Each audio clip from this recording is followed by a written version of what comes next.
안녕하십니까. 조세 전문 변호사 고성추입니다. 이제 가을이 왔습니다. 단풍도 듭니다.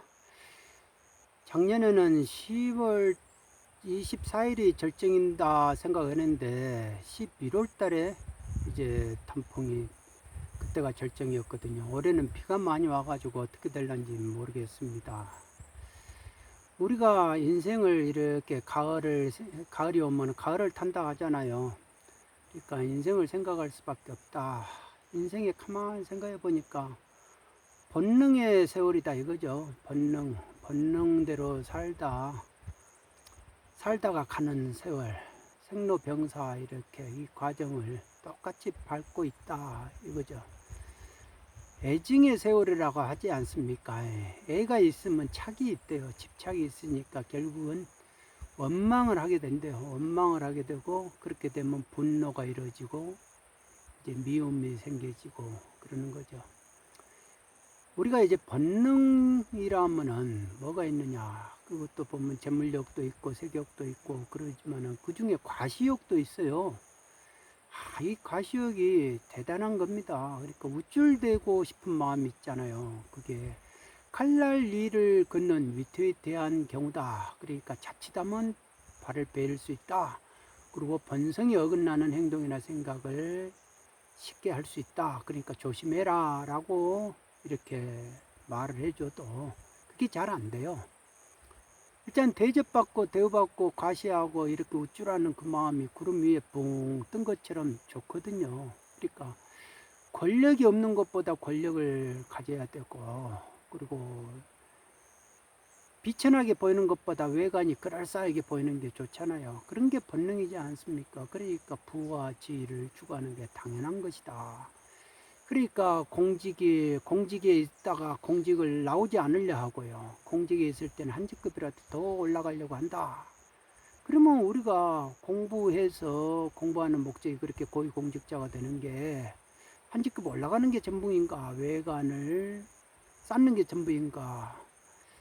강릉에 가면요. 강릉에 이제 그 이율국 선생이 어렸을 때 공부를 잘해가지고, 제가 이렇게 오늘 이렇게 시험을 봤는데 공부를 잘해가지고 왔습니다. 성적이 좋았습니다. 하니까 어머니 심사임당이 우쭐해 하지 마라.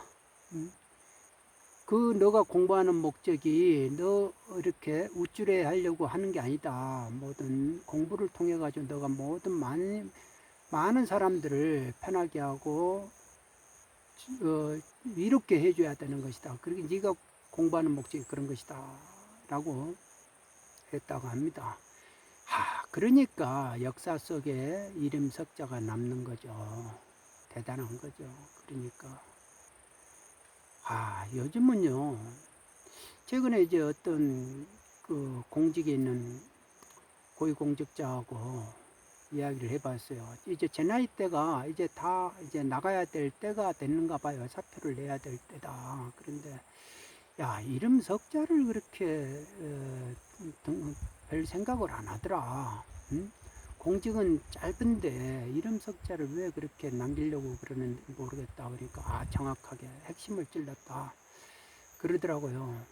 이게 우리나라 IMF 이후로 너무 실리 위주로 바뀌어지다 보니까 세상도 실리 위주고, 나한테 이익이 오면은 뭐라고 말 안 하는 거예요. 그리고 이익이 오면은 입 다물고, 그러니까 공직도 마찬가지예요. 나를 이롭게 해롭지만 않으면은 뭐든지 그냥 입 다물고 그냥 사는 거죠. 그러니까 내 실리가 중요한 겁니다, 실리.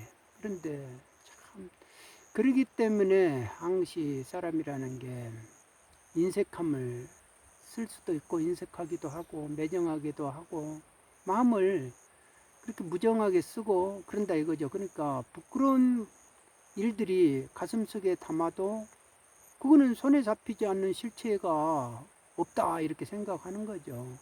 그러니까 그런 흔적을 지워지지 않는다 해도 그런 거는 지금 실체가 없으니까 상관없다.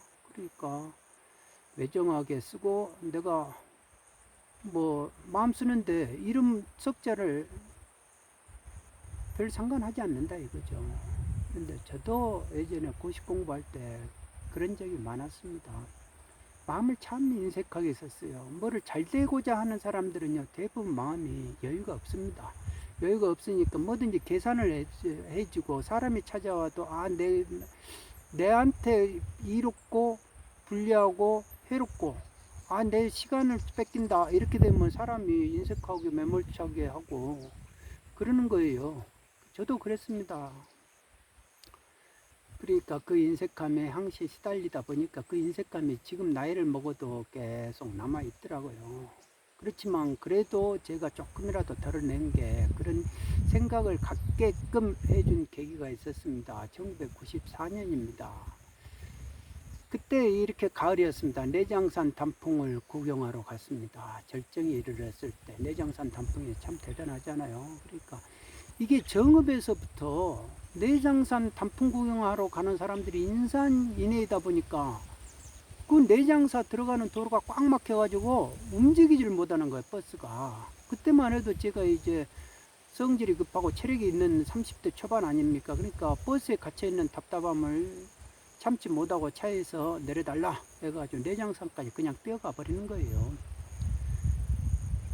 그러니까 그때만 해도 산만 보이면요 막 이렇게 피가 솟구쳐가지고 단숨에 뛰어다니고 그랬습니다.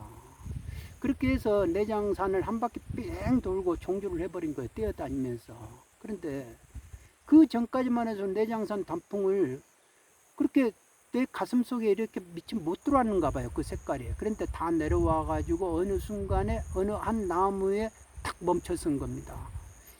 그 나무의 그 단풍 색깔이 너무 북다못해 붉을 정도로, 저래서 저렇게 붉은 색깔을 내고 자기가 아름다움을 드러내고 떨어지는구나, 앙상한 가지를 남기는구나, 그 생각이 탁 드는 거예요.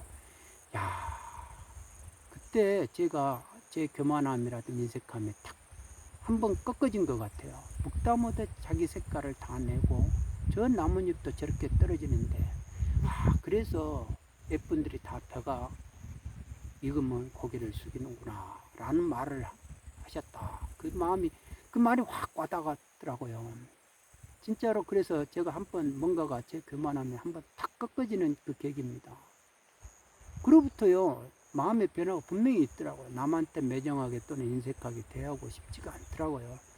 왠지 남의 아픔이 느껴지기 때문이죠. 이때를 계기로 해가지고 제가 어느 순간에 자타불이라는 그 말을 와닿는 거예요. 그러면서 제가 이제 합격하게 됐지만은 뭐를 이제 애착을 하고 집착을 하고 그 추구하는 과정에서는 사람이라는 게 그거 하다 보면 집착하다 보니까 주위 것이 안 들어오죠. 그러니까 지혜라는 것이 마른 지혜가 밖에 안 되잖아요. 지혜가 안 쌓이고. 그러니까 사람이라는 게 인색해요.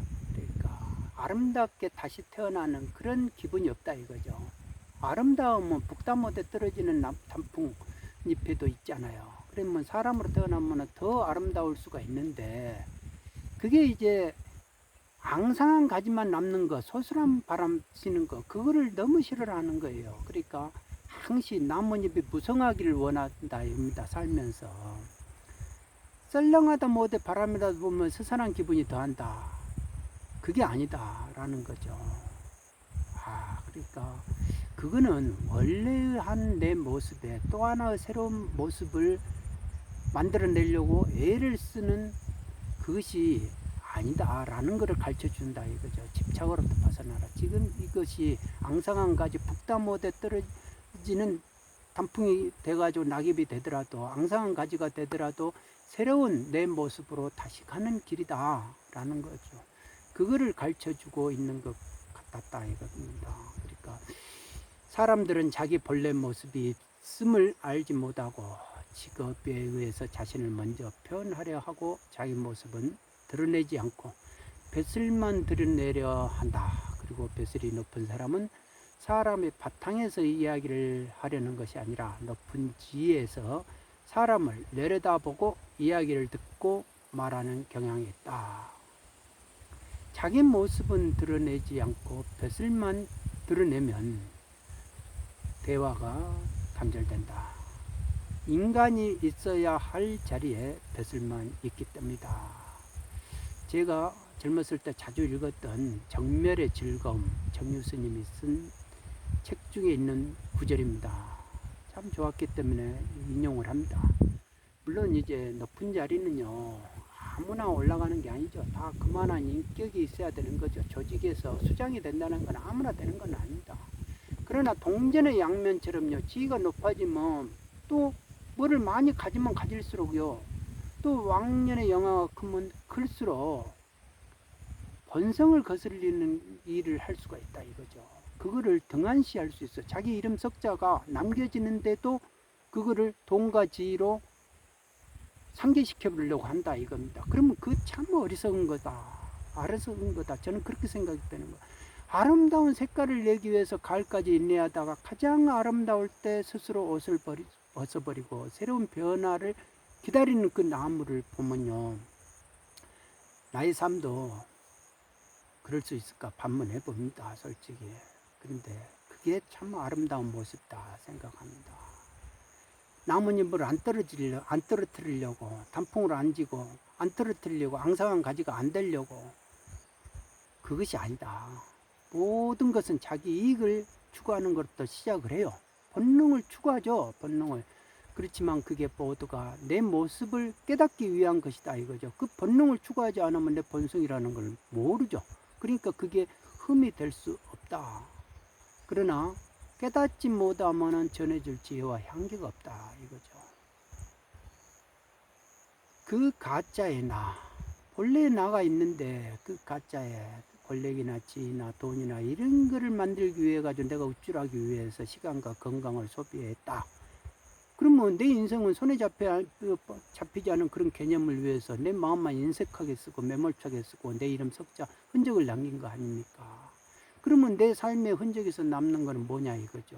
결국은 생로병사인데 회한과 공허함이고, 그러면 그때 그거를 맛볼 때는 이미 때는 늦었다라는 겁니다. 60이 넘어가면 저승사자가 언제 데려갈지 모르는데, 그러면 그때 허무함을 느끼면, 공직 나와가지고 그 허무함을 느끼면요, 한 번뿐인 내 삶은요, 너무너무 이게 미친 거예요. 미친 장사한 거예요. 난초잎은 피었다가 지더라도 또 아름답게 탁탁 피는데, 내가 내 인생이 만일 따뜻한 마음으로 다시 피어난다면, 남의 마음을 아프게 하지 않았다면은 그 새로운 변화가 두렵지 않을 것이다. 그렇게 생각을 해봅니다. 사람이 이렇게 생각을 해보면서도 또 본능으로 또 넘어가지만 그 애착이라는 것, 집착이라는 것을 조금이라도 이렇게 드러내야 된다라는 생각을 항상 해봅니다.